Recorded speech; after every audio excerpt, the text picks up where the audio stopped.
welcome back to La Delicia de Linda. And if you're new here, my name is Linda, of course, by the channel name. If you're returning, welcome back. This is a continuation on my vlog on my LPR journey. Karen, my friend, who also has a YouTube channel, she has two YouTube channels actually. One is called Care Bear and the other one's Eat with Karen. Karen wanted to know how I was doing with the acid washer diet. If you've been watching my latest videos, I've been switching this channel from a mukbang channel to more of a vlog style channel. I plan to focus the new theme around kind of healthy eating, but more so leaning towards the acid washer diet, because that is the diet that I've been on for for I guess loosely for about a month, and then more compliant, strictly to the book for another month. So she wanted to know how I was doing, so I figured let's make a separate vlog where I update you guys on what has been happening since day one. This is a more extensive vlog, so bear with me. Grab a seat, get your cup of coffee or your scone, and just sit back and relax, because this is gonna be a very long, talky, chatty video. But I am in the computer room so that I could look at my notes. I'm not wearing my glasses, so you might see me squint and stuff. Basically, if I forget to mention anything in this video, I'll definitely put it down in the description box below. That's just how I normally do things. As you probably have noticed, I write a lot in the description box because I always forget what I want to say on camera, and then eventually it just surfaces my brain. Check out the description box always. Sometimes I feel like people don't read description boxes, but it's very important on my channel anyways. Okay, first I want to start with the two books that I refer to, and that is the Acid Washer Diet and then the Dropping Acid. This is by Dr. Koufman, and this is the first edition. The second edition I think is called the Dr. Koufman diet. Sorry, I can't remember things because I'm a chronic insomniac, so that interferes with my memory. So I'm just gonna put in the captions below what the second edition is. But the second edition, I definitely recommend it. I borrowed it from the library. I don't have it with me right now, but it's just a revised version of this. So if you're gonna choose between the first edition and the second edition of Dr. Koufman's book, definitely go for the second one. This one is good for recipes. The second one is better for information. But for the most part, I refer to this one because this one is more extensive. These are by two different doctors, but their approach is almost literally the same. So this is by Dr. Jonathan Aviv. And this is, as I said, Dr. Jamie Koufman, who is actually the person who coined the term silent reflux. She's the one who pioneered a lot of the studies on LPR, because LPR before wasn't very well known. As you know, if you saw my unlisted video, basically LPR is often lumped up with GERD or heartburn, but they exhibit themselves in totally different ways. But the root cause is generally kind of the same. They all come from a weak LES, which is like the little valve on the lower part of your stomach. Or not, well, technically there's three valves. You have a valve on your esophagus here, and you have a valve between the stomach and your esophagus in the lower part here. And then you have the pyloric valve, which is further down, which is like your stomach, between your stomach and your intestines. But I'm going to be talking about the LES because that's the main problem with LPR. So my throat is starting to get sore again, and this is another symptom of LPR. So I'm going to drink this alkaline water, and I brought this for a reason. Both Dr. Koufman and Dr. Aviv recommend this water here, the Evermore alkaline water, but honestly the Essentia one is cheaper, higher pH.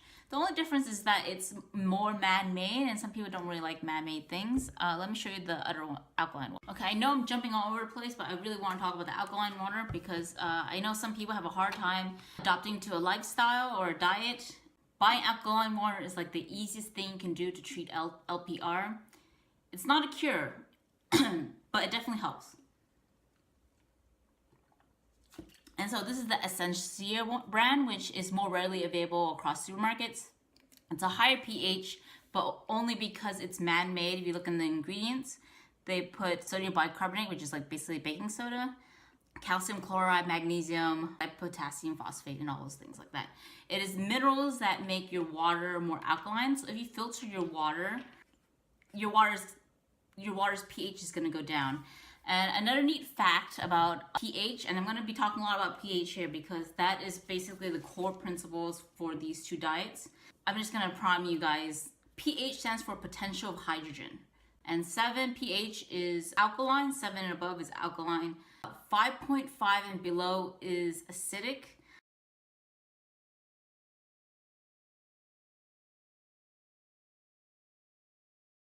This is where the tricky thing is. 7 is technically neutral, but in this case, we're going to call it alkaline because there are not that many foods that are alkaline.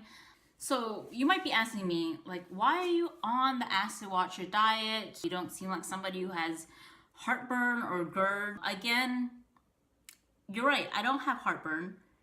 GERD, the definition of GERD is kind of wishy-washy. Some people say I have GERD, some people say no, you have LPR because all your symptoms are up here, not down here. But GERD is generally the more severe form of heartburn where you have it chronically.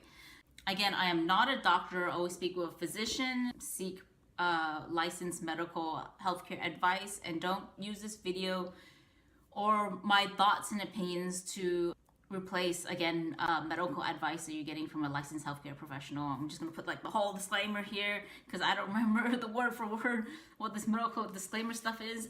But now that I'm done talking about the medical disclaimer, let's continue back. Why am I on this diet? I have LPR, Laryngopharyngeal Reflux. I might have pronounced that wrong again. But if you've been following me, you know the backstory.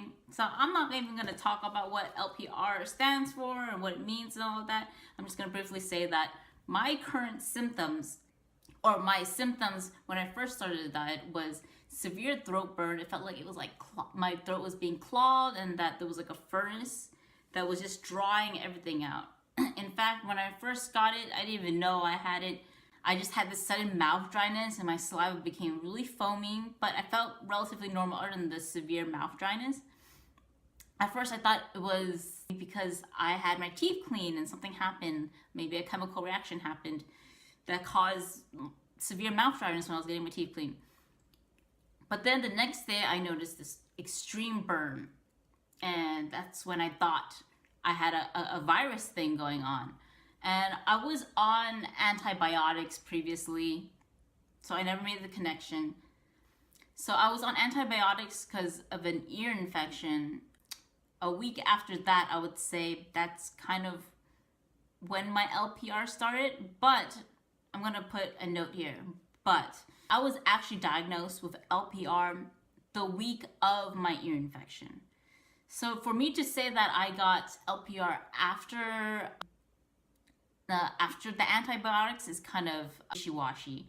And there's just so many variables going on. There's so many confounding variables that I don't want people to make weird associations or correspondence, because I'm a firm believer in objective science. And when you do a scientific experiment, again, variables are very important. It's really hard to isolate variables. This is sort of like a very common rule that you hear a lot on the internet, but it applies to all scientific studies. And when you try to conduct a scientific study through the scientific method, you have to consider the fact that correlation does not equal causation. And this is basic logic 101. If you took philosophy 101, this is stuff that they teach you in philosophy 101, that because the sky is gray doesn't mean it's raining, but because it's raining, usually the sky is gray. So you can't always draw correlations because they're not always connected, even if they seem connected.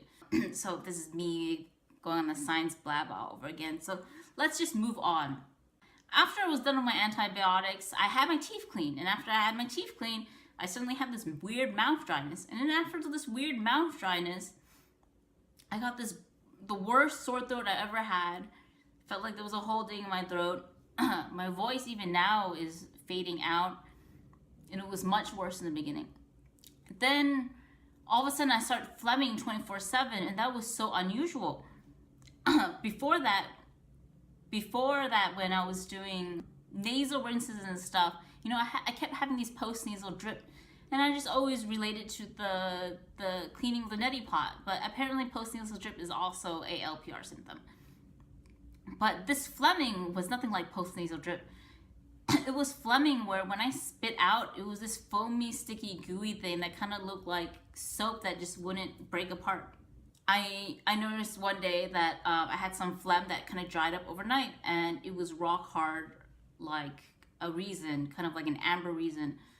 I would insert the video, and I do have it, but I don't want to gross you guys out. So when I made the connection that my LPR is getting serious where it's causing this throat burness, I made the decision to go on a GERD diet.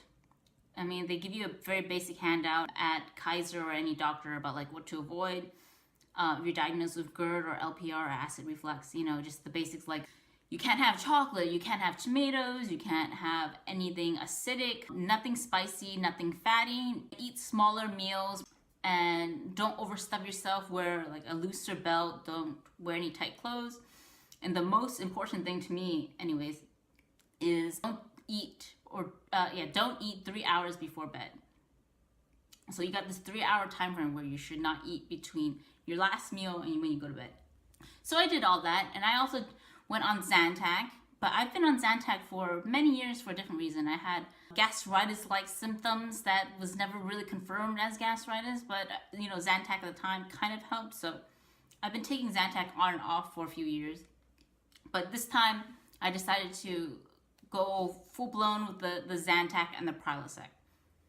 So I was on omeprazole, which is Prilosec, and also Zantac, and I figured that's sort of the maximum acceptable therapy in a way where a doctor considers it pretty safe, and my doctor said it was safe too. So I was doing everything by the book, and I was not getting better. I, in fact, felt like I was getting worse, so I added antacids on top of that. So I added things like Tums, Rolaids, that kind of thing, which is basically calcium carbonate. And no matter how much I took Tums, the fire would not cool down. In fact, I've even noticed early on when I thought it was just a sore throat, that honey made my throat even worse. And this was so weird because when I asked my ENT, is honey fine? She said, honey shouldn't be a problem. So at this point, I realized, I can't depend, sorry to my doctors. I mean, I know you've been trying to be very helpful, but that's when I realized I can't depend solely on the advice of my doctors. I have to do my own research and be proactive about this because it's not getting better. At this time, it was about approaching 2 months with this, and so I knew it was not a viral thing because viral things usually go away within a month, and this was getting worse. Looked up online, and I tried to, filter out the kind of pseudoscience-y sounding things that just isn't backed up by research, isn't backed up by PubMed articles. Again, PubMed is like the online database for all scientific articles, scientific literature. And so I was looking both on PubMed and in forums, and I found people were recommending Dr. Koufman's book, Dropping Acid. So I bought Dr. Koufman's book, Dropping Acid, and I learned up on how it's more than just avoiding chocolate, fried foods, and not eating late at night and spacing out your meals. There's more to it than that to, I guess, fix LPR. So the main principles behind these two books is on top of what your doctor would have already told you, they give you a list of foods not to eat and foods that you can eat. And the foods that you're not allowed to eat is anything below 5 pH. And the foods that you can eat is anything 5 pH and above. Now, if you really want to be strict, there's actually a page here, but I don't know if I can find it right now. But there's a page here in the Dr. Koufman's book that shows that pepsin, which is the real enemy of LPR, because pepsin is a digestive enzyme in your stomach that when you reflux, it stays in your throat and it gets activated every time anything below 5 pH touches it. So pepsin doesn't know if it's in the stomach or if it's in your throat. It's going to activate regardless. So once it touches anything that's below 5 pH, it realizes, oh, maybe I'm in the stomach, you know, maybe the stomach acid is starting, and so I should be activating so I can help this person digest her food. The idea is if Pepsi is just hanging around in your throat and it thinks it's in the stomach, it's going to tear down the esophageal lining, thinking that that's where it belongs, but it doesn't. And once your esophageal lining starts breaking down because of pepsin, you increase your chances for Barrett's esophagus. And that terrified me because Barrett's esophagus has been known to be a precursor to esophageal cancer. And I've never met my grandpa, but I heard he passed away from esophageal cancer. So that terrified me because I knew that there was a good chance that I might get this, since this could be hereditary. I don't know. But I know lifestyle factors trump genes, like they used to say in the old days. Genes load the gun, lifestyle basically pulls the trigger. So I was like, okay, if I follow this dropping acid diet, hopefully I can prevent getting esophageal cancer. This is my only hope. I think I've tried everything.